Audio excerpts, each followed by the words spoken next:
Welcome to Module 5, Lesson 2, Congruence, Similarity, and Angle Relationships. So in Level 1, we're going to talk about angle relationships. So here are some things that you should know, some terminology. A transversal, right? A transversal is a line that crosses at least two other lines. We're going to be looking at the angle relationships when two parallel lines are cut by a transversal. So it's important to know that the transversal is the line that's cutting through the two parallel lines. We're going to be looking at interior angles and exterior angles. Interior angles are the angles inside the parallel lines, and exterior angles are the angles outside the parallel lines. So here are some examples of the angle relationships that we're going to be working with, right? So when two parallel lines are cut by a transversal, some of their angles are congruent to each other. So the alternate interior angles are congruent to each other. So if you look at the table that I have here, the alternate interior angles, they follow a Z pattern on the inside of the parallel lines, right? So angle 3 and angle 6, those angles are congruent to each other, and so are angle 4 and angle 5, right? I used to always tell my students, because we were in New York City, I'm like, think of alternate side parking, right? That's something that we have to deal with in New York City. That's the opposite sides of the street. So it's the opposite sides of the transversal inside of the parallel lines. Then we have alternate exterior angles. So they follow an outside Z pattern. So over here you can see angle 1 is congruent to angle 8 and angle 2 is congruent to angle 7. Same side interior angles, also known as consecutive interior angles, right? They're the interior angles on the same side of the transversal inside of the parallel lines.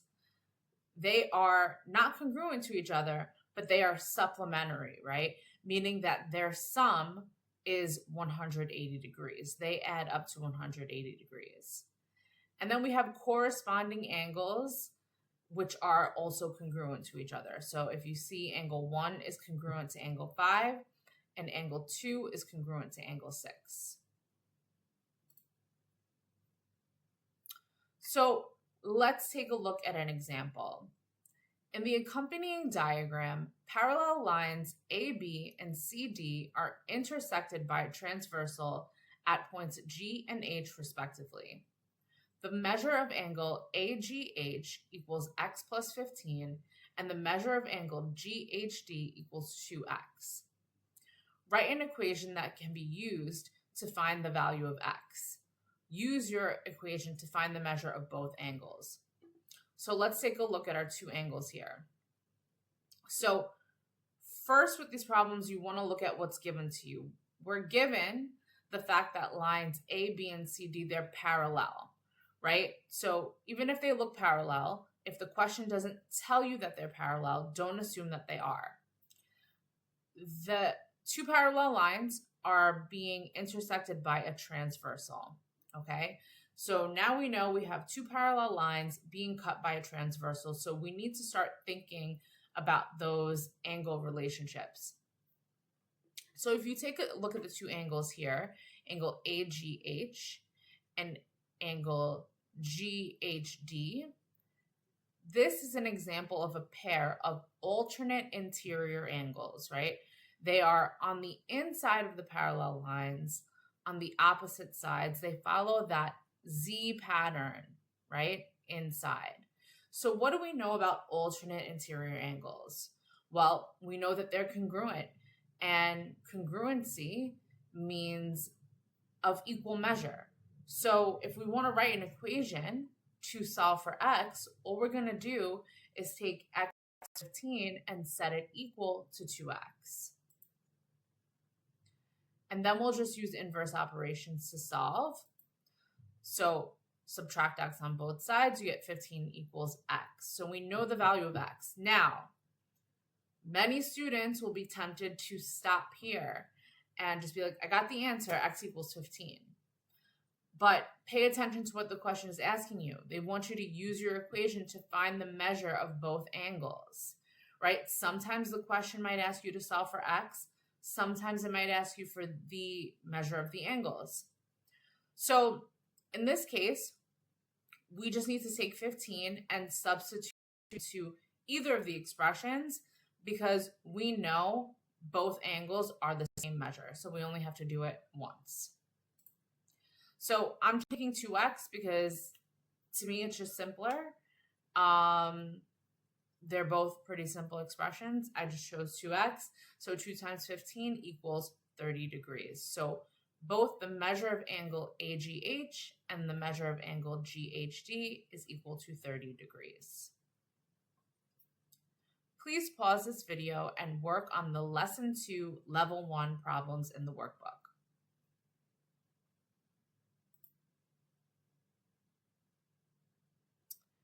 In Level 2, we're going to look at some problem-solving examples. So let's take a look. In the diagram below, line ABCD is parallel to line EHK, and line MBHP and line NCHL are drawn such that line segment BC is congruent to line segment BH. If the measure of angle NCD equals 62 degrees, what is the measure of angle PHK? So there's a lot of information here. My suggestion to you is that whenever you have a question like this, what you want to do is label your diagram with all the given information. So being that the SAT is digital, right? You're not going to have a booklet with the diagram to mark up your diagram and label your diagram. So I really, really highly suggest that on your scrap paper, you sketch yourself a diagram. I know that this is the downside of the SAT being digital and just digital testing in general when it comes to math, is that I notice that students tend to not write anything down. But in math, you need to be writing with pencil and paper, even if everything is digital, because you need to be showing your work.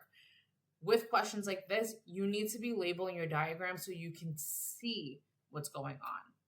So let's start labeling our diagram with what we know. So what do we know here? Well, the problem tells us that line segment BC and line segment BH are congruent. Now, so I marked the diagram with 2 tick marks, right? This indicates that the two sides are congruent to each other. Now, why is that going to be important? If you notice, the lines form a triangle BCH, okay?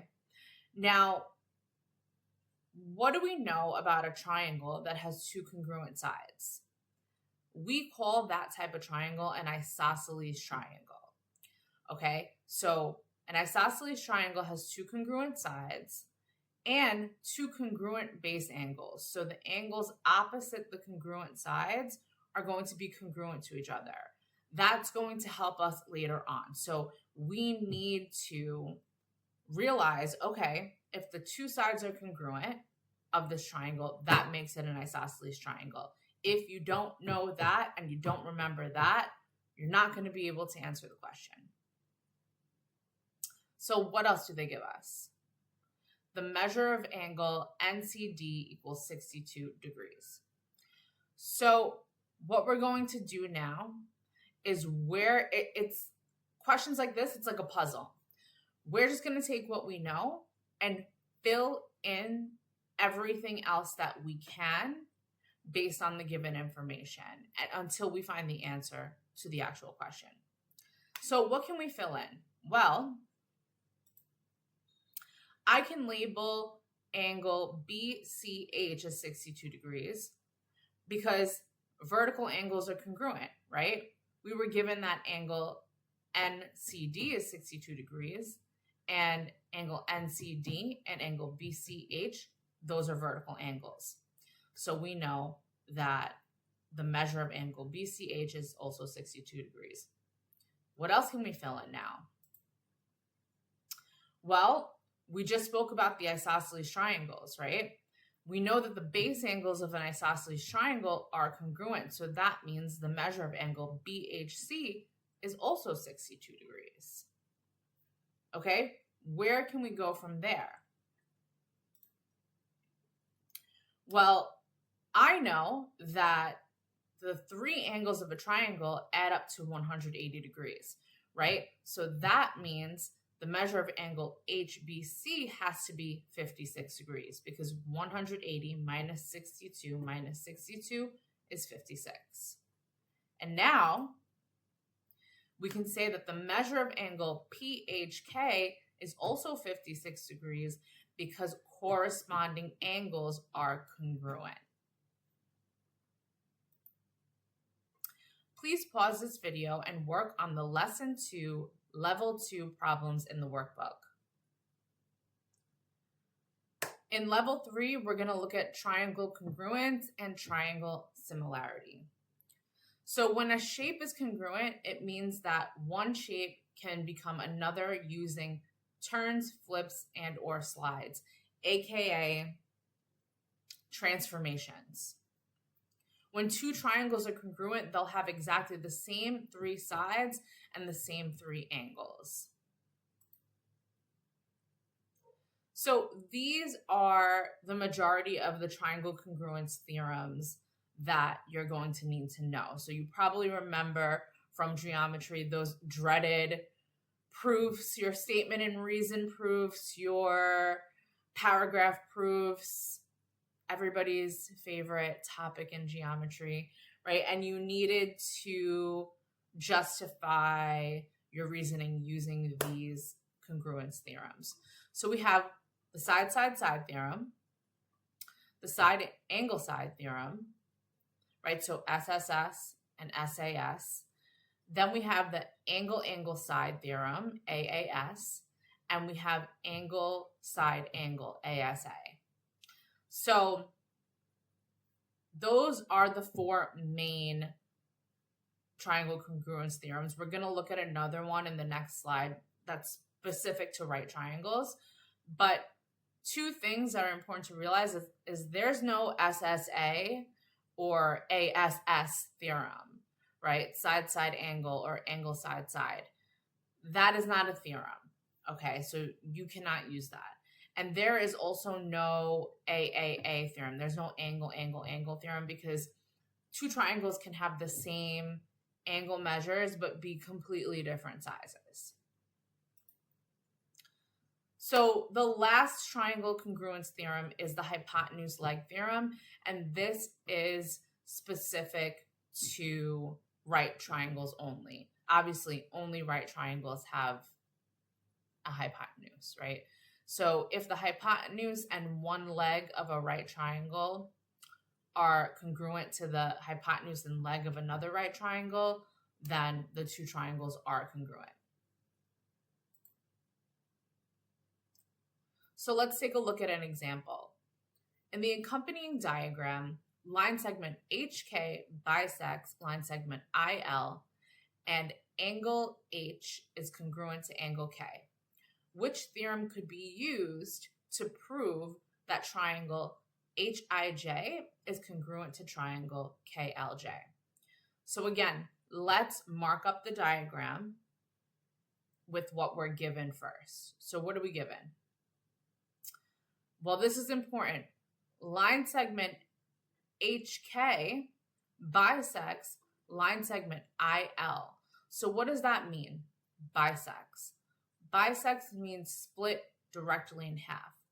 So if line segment IL is being bisected, split directly into 2 equal halves, that means that line segment IJ and line segment JL are congruent.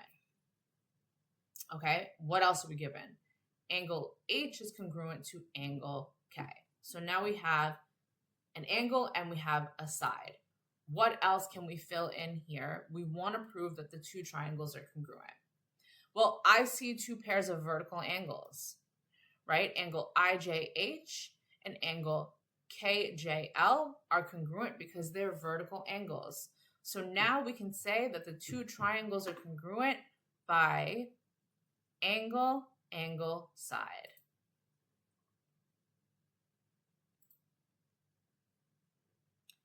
Let's take a look at the triangle similarity theorems. Right? There are way less of these than there are congruence theorems. So we have the angle-angle theorem, right? If two angles of one triangle are congruent to the corresponding angles of another triangle, then the triangles are similar. The side theorem, right? If three sets of corresponding sides of two triangles are in proportion, then the triangles are similar. So we're not looking for congruent sides, we're looking for proportional sides. Okay, so if you see here on the bottom, I wrote out a little proportion. If AB over DE is equal to BC over EF is equal to AC over DF, then triangle ABC is similar to triangle DEF. And then we have the side angle side theorem.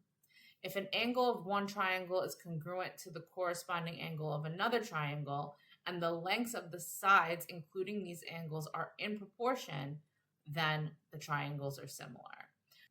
We're going to take a look at an example of how to work with the proportional sides and how to determine if sides are in proportion. So in the diagram below, AD intersects BE at C, and AB is parallel to DE.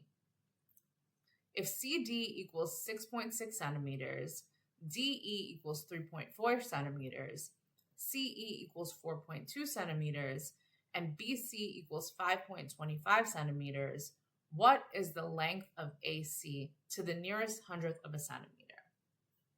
So let's again label what we know. We know that CD is 6.6. We know that DE is 3.4. And we know that CE is 4.2. And BC is 5.25. Okay? What do we want to find now, right? Which side are we looking for? So we're looking for the length of AC.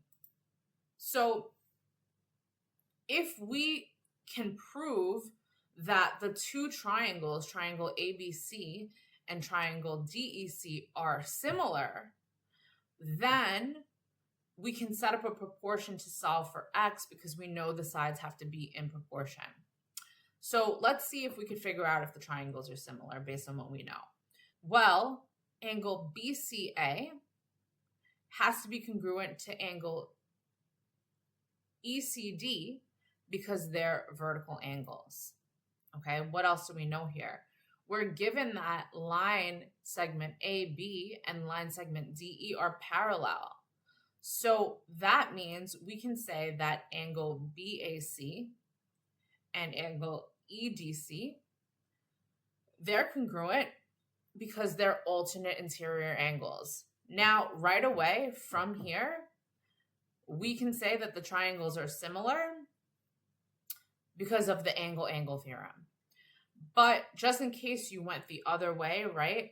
Angle ABC and angle DEC, they're also congruent because of alternate interior angles. So whichever way, but you only needed two angles, two congruent angles to prove that the triangles are similar. So now we know the triangles are similar. So let's set up a proportion. So we can do 5.25 over 4.2 equals X over 6.6. And the reason why I set that up is because if you look side BC and side